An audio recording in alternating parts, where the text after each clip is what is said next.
El aire mismo en la isla de Jersey, en aquel sombrío 1945, era una cosa espesa y enferma. No era solo la niebla perpetua que lamía los acantilados y se arrastraba hasta las ventanas de la mansión de Stonecroft, sino algo mucho más antiguo, un hedor a tierra removida y a secretos sellados.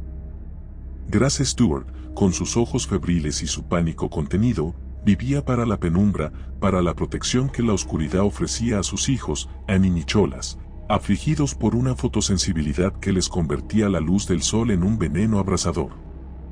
Cada mañana era un ritual de clausura, cortinas pesadas, pestillos asegurados, el silencio sofocante de un hogar convertido en tumba. La casa, un laberinto de corredores fríos y alfombras gastadas, era su única defensa, un caparazón gótico que crujía con lamentos que Grace se negaba a escuchar. Pero el terror nunca necesita abrir una puerta para entrar, a veces solo necesita que la cerremos mal. Todo comenzó con la desaparición de la servidumbre. Simplemente se esfumaron, dejando platos a medio fregar y camas sin hacer. En su lugar, de la niebla, surgieron tres figuras espectrales, la severa señora Mills, el taciturno señor Tattle y la muda y joven Lydia. Afirmaban haber trabajado allí hacía medio siglo, y Grace, desesperada, no preguntó más.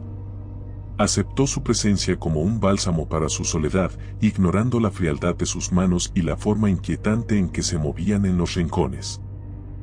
Anne, la mayor, era la primera en sentirlo. No podía ver a los otros de los que su madre tanto se preocupaba, los supuestos intrusos que abrían las cortinas o movían los muebles, pero sí sentía la presencia de otra familia. La describía con una lucidez escalofriante, una anciana en luto, un niño llamado Víctor y una madre con una sonrisa hueca. Grace lo descartó como invenciones, como la rebeldía de una niña atrapada.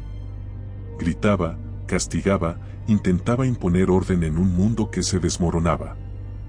Pero los susurros se hicieron más fuertes. Las cerraduras que ella misma revisaba antes de dormir aparecían abiertas. Un piano sonaba solo en el salón. El terror de Grace no era el miedo a lo desconocido, sino el miedo a volverse loca, a que la soledad y la guerra hubieran quebrado su mente. Una noche, un grito agudo rasgó el silencio. Nicholas corrió a la habitación de su madre, asegurando que había visto a una anciana con un velo de novia en su cama.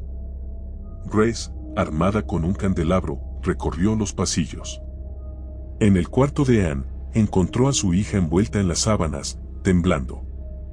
Un velo blanco y sucio yacía a los pies de la cama.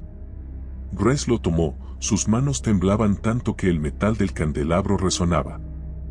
De repente, Anne no estaba. En su lugar, detrás del velo de novia que Grace sostenía, no había una niña, sino el rostro arrugado, macabro y sonriente de la anciana que Anne había descrito. Una risa seca y chirriante salió de su boca. Ella ya no está, Grace. Y nunca lo ha estado. El pánico se apoderó de Grace como una enfermedad.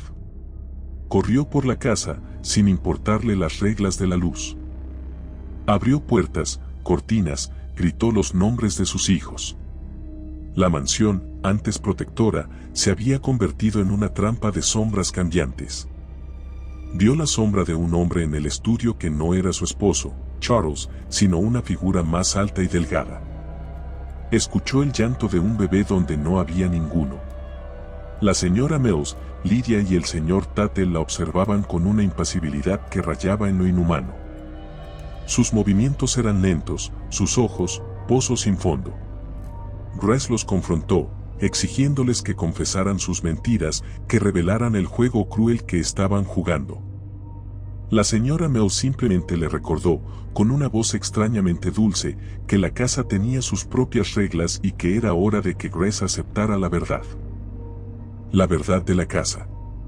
Un día, después de un juego de escondite que terminó con Anne histérica y Nicholas balbuceando sobre la presencia de otra madre, Grace perdió el control.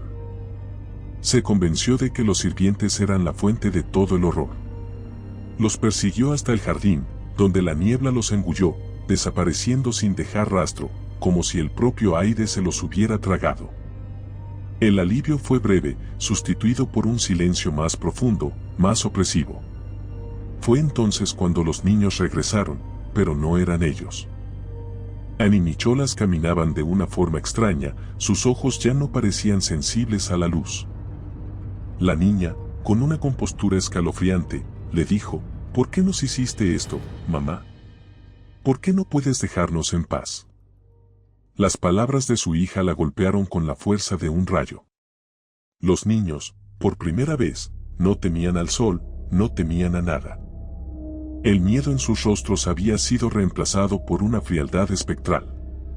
Grace se sintió observada, no por los sirvientes, sino por las paredes mismas.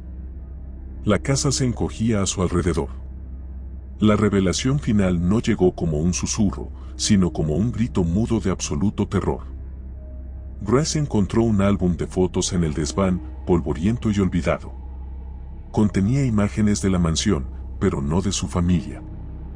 En ellas, reconoció a la señora Mills, al señor Tattle y a Lydia, retratados exactamente como estaban ahora, pero 50 años antes.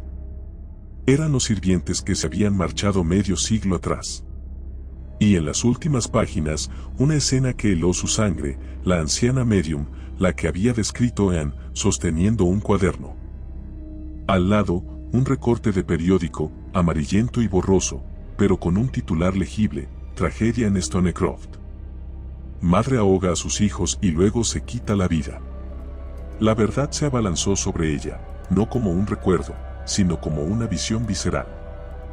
El día que Charles se marchó a la guerra, la soledad y la oscuridad la habían consumido.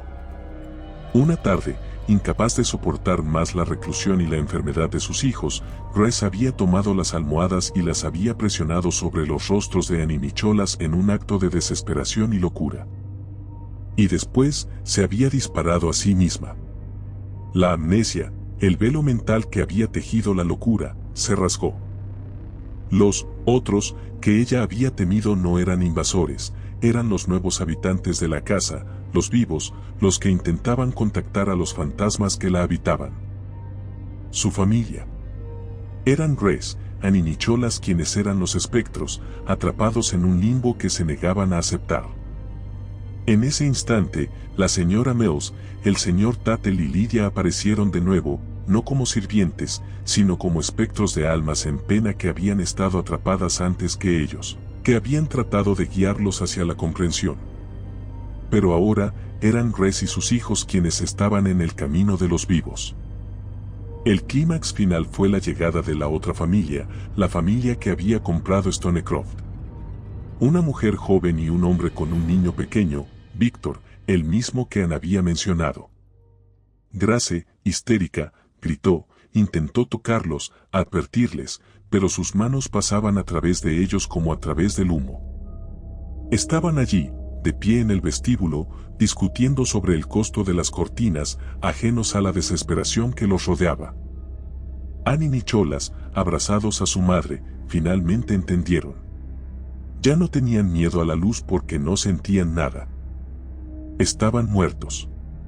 En un último y horrible acto de negación, Grace se abalanzó sobre los recién llegados, gritando: «Esta casa es nuestra. Y nunca nos iremos».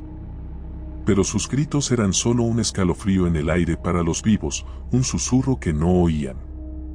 La nueva madre simplemente se estremeció y dijo a su esposo que la casa se sentía fría y un poco rara. Grace y sus hijos se quedaron solos, una vez más, en la penumbra eterna de Stonecroft, sabiendo ahora la verdad, pero sin la liberación.